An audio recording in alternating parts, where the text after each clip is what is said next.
Welcome to the narrated Learn PvP edition of Astro Zombies. In this video I'm going to be teaching you some of the tactics I use to get kills in the Stabber Fleet issue and the Cinnaball. Both of these are nano ships that usually fly by, or their usual tactic is to kite. You can see here I'm in FD. I was in the Stabber Fleet issue, and at the time goons were living in FD, or some of them, a detachment of goons or whatever. So I'd come here looking for fights pretty often. This time I got lucky. There's quite a bit on scan. You can see there's a Stabber Fleet issue, a Saber, a Jaguar, a Claw, Thorax, and here just a second, an Inyo undocks. So right now I'm just looking for targets. I don't know where these guys all are, so I'm kind of scanning, trying to figure out where they're all located, because they seem to be kind of scattered. Right now I can take any one of these ships one-on-one, but the problem is they're all together, and I'm not going to get a one-on-one unless I force it to be a one-on-one. So I have to find a way to isolate a target and force them to basically take it one at a time. So right now I've got that Inyo there. I could fight him right now if he were to charge at me away from that station. I'd go ahead and start shooting at him and try to kill him and make it a running fight, because as long as I'm moving at a good speed, even if his buddies warp in on top of me, they're going to warp a good distance behind me, and I'll have time to adapt and disengage and get away. You can see now I'm checking the character age of Johnny Raw. He's the Inyo pilot.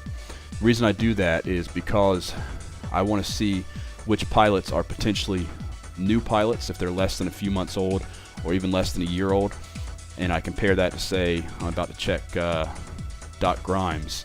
He's in the Raptor. I'm about to check his character age. If I see one of the two is much younger than the other, it helps me to prioritize targets and know which one's likely to die the fastest should I engage both of them at the same time. So I like to check character ages whenever I have time to see if I can spot potential weaknesses. Sometimes you prioritize by threat, the threat that the other ship is to you, if they can, newt you, jam you, whatever.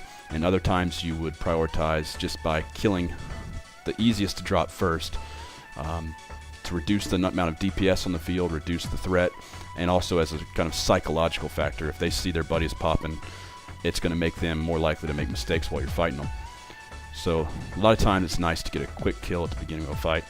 You can see there I'd scanned the Raptor down to this gate, and right after I scanned him to the gate, he disappeared out of local and he disappeared off scan. So he had his ship named with his name. It was named Doc Grimes as Raptor. So it's pretty easy to know that when Doc Grimes left and the Raptor left from this gate. I knew they had jumped through this gate, so I figured, okay, I'm going to warp there, but they were gone, so I start to warp back. I'm going to warp back to the station and go see if I can fight that Inyo, because the Raptor's gone. I assume he's, 2 jumps away right now and not coming back. But then as I turn around here, I see the gate flash, and I look at local, and I see Doc Grimes has just come back into local. So I stop my warp, and I just get aligned. So now I'm concerned, I want to fight the Raptor. I want to see if the Raptor is going to charge out at me. If the Raptor does charge out at me, then I have a really, really good, easy kill, an ideal kill. Raptors are pretty easy to kill when you're in the Stabber Fleet issue.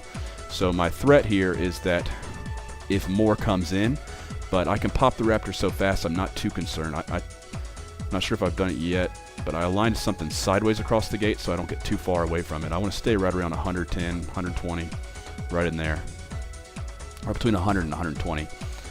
I'm using my scanner here, and yeah, there I go, aligned sideways. So I guess perpendicular to the gate. That way I don't get out beyond that 150 mark that I don't want to be beyond, just in case there's a fleet on the other side of the gate.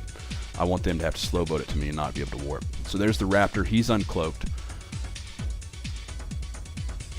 He's not doing anything yet. He's just kind of sitting there. He held his cloak for as long as he could, it looks like, waiting for his buddies to kind of get ready. Now there's a Stabber Fleet issue on scan.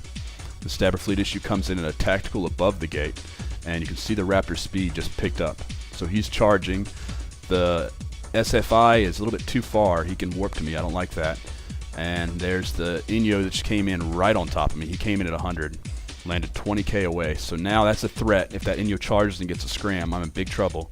So right here I have to make a quick decision. I decide, no, I'm not going to line out and try to leave. I'm going to try to fight. So here's a pause slide here. You can see all the ships on the field. And you can see me in the middle there. What I want to do is I want to charge kind of towards the Stabber Fleet issue, but also kind of straight out, not directly at him, and hopefully put him at less than 150k when the fight actually goes down. You can see the Inyo got a little bit too close for comfort there. 14, that's too close. I engage as fast as I can. I overload my micro warp drive because I know an Inyo's faster than me, potentially, if he's fit right.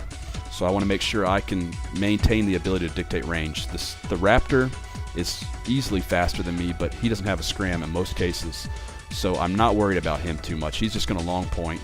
The Inyo I need to get off the field first. He's the biggest threat. Now that the Inyo's gone, I'm going to use my keep at 19 on the Raptor, try to get good tracking on him. The biggest threat with the Raptor is that he sees he's dying and he runs away.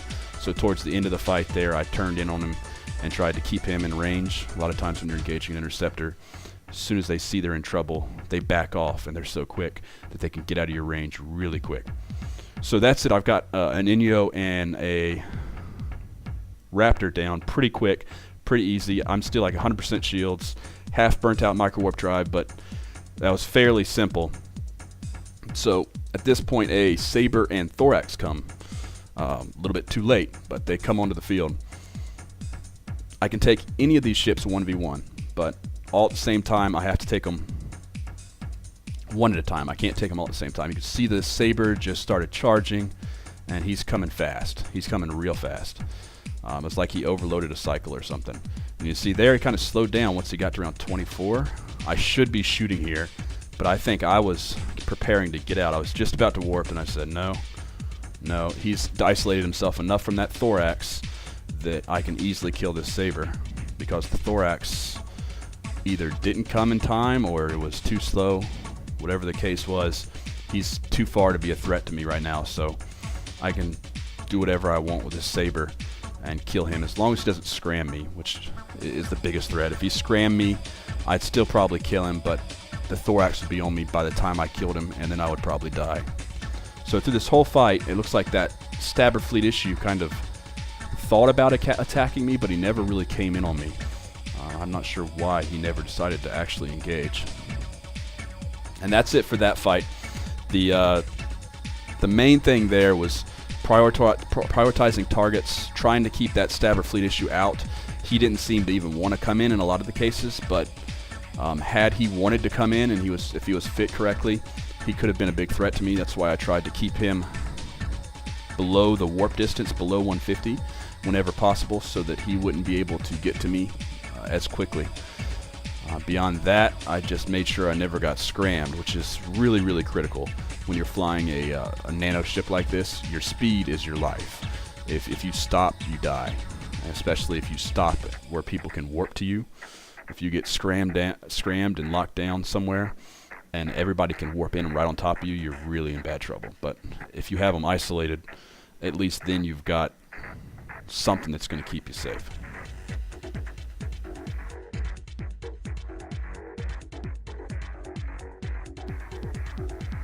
In this next video, I was in the Cinnaball, and the Cinnaball is basically just a souped up version of the SFI.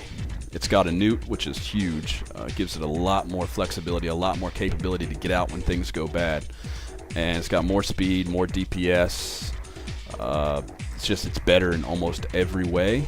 But for the price, I think for most pilots, being able to fly 3 SFIs for the price of 1 Cinnaball, you're better off flying the 3 SFIs. You're going to learn and progress a lot faster over the course of 3 ships than you are in 1. And the fact is, with the Cinnaball, people just won't fight it. In most cases, they're either going to blob you and not take any risks, or they're just going to ignore you and not fight you. So with the SFI, at least you get some fights. You see here this Tornado. He warped down to snipe me, but I don't want to fight a Tornado with the Cinnaball unless I can go to the station and refit a scram, which sometimes I do carry a scram just for that purpose. And if I did have a scram, I would try to come in at him at an angle, have him sniping me, avoid his shots, maybe take a few shots on the way in, and then get in close on him, scram him, orbit at 500 with my micro warp drive off. He wouldn't hit me, and I'd be able to kill him pretty easy. But that's not the case right now. So basically, I just want to toy with these guys until they do something that allows me to kill them. I kind of thought for a second about engaging that Drake, then I decided no, let me see what's on the other side of the gate. So I let him red box and get aggroed so he couldn't jump. then I jumped across, and now I see on the other side there's a Republic Fleet Firetail and a Brutix that have come to the gate. So it looks like these guys are intent on trying to kill me. So I've got to try to find a way to get a kill. The easy target here is the Firetail. The Brutix and the Drake are both going to have enough tank to where anytime I engage them, I'm not going to be able to get them down before everybody else comes in and gets on top of me. And because they're so slow, I can't really move them fast enough or get them to chase fast enough to get them away from their buddies either. So what I decided to do here is I'm going to use keep at 100 on this Drake, and I'm just going to burn away from him and see if he'll chase me off gate. I'm thinking if this guy's got a bad fit or if he's got low character skills, potentially if I can just get him to drag off gate, maybe I can isolate him out at 100k, engage him, kill him. There's also the potential here, I was thinking, that the Firetail would see me running off, and they know that the Firetail's the only thing they have that can catch me, potentially, if he's got a micro warp drive. So I'm hoping they would jump the Firetail in, charge at me, and I'd kill the Firetail as it came in. But I'm thinking about both possibilities here. And then right about here, I start thinking, well, maybe if I just jump in, that Brutix isn't going to be able to do much as long as I keep him out of web and scram range. Tornado might hit me once, but it's not going to be too bad. I could probably just jump in and gank that Firetail. So my plan, right around here somewhere, I get the bright idea and I say, hey, I'm just going to leave this guy out at 100k. He can't get to the gate. So that's one less guy in this fight. And you can see there in local, Hillbilly Bush jumped in, and now he's kind of stuck there for 10-20 seconds while he runs back to gate, which means now it's just the Firetail. This is perfect. I've got to use keep at 16. Using keep at allows your tracking to be better rather than orbit. And you know he's going to be charging at you, so it'll be kind of like a straight line that he'll be coming at you and you'll be going away from him, allowing me to get perfect tracking. I think 2 volleys and he was down. I'm guessing he didn't have any kind of decent buffer tank on that Firetail. So he dropped really fast. You can see the Tornado just hit me right there. What I was thinking after I popped him, I switched to Barrage thinking the Brutix would come in. And I was hoping that the Brutix would then charge at me, and maybe I could take the Brutix while being shot at by the Tornado. But that one big hit by the Tornado convinced me that it wasn't such a good idea. I wouldn't be able to tank long enough with the Tornado shooting at me. So that was it for that, and I hope you enjoyed this narrated version of Astro Zombies. If you like this video, you'll love the SFI Pro Guide. The SFI Pro Guide is going to teach you how to fly the Stabber Fleet Issue, the Cinnable, and the Tech 1 Armor Stabber. All of these ships are awesome at solo PvP and are tons of fun to fly. The reason I've included all these ships in the same guide is because the tactics and the skill points needed to fly them is very similar across the whole bunch of them. That way you're not just getting one guide, you're getting 3 guides. The SFI Pro Guide has over 8 hours of video guides, and that's probably going to expand over the next month or two as I add more. In the SFI Pro Guide, you're first going to get fitting discussions. You're going to get the fitting you need. Then we're going to talk about the fitting. I'm going to tell you why you fit this, the reasons behind it, so that you can understand the fittings better. And then after that, we go into tactics lectures. The tactics lectures are where I use drawings. I'm not the best artist, but I use drawings to show you the tactics I use, how I get targets isolated, what to do when certain things happen. You know, if this guy warps in, what do you do now? And all the different tactics you need to know to handle solo PvP and to learn it as quickly as possible.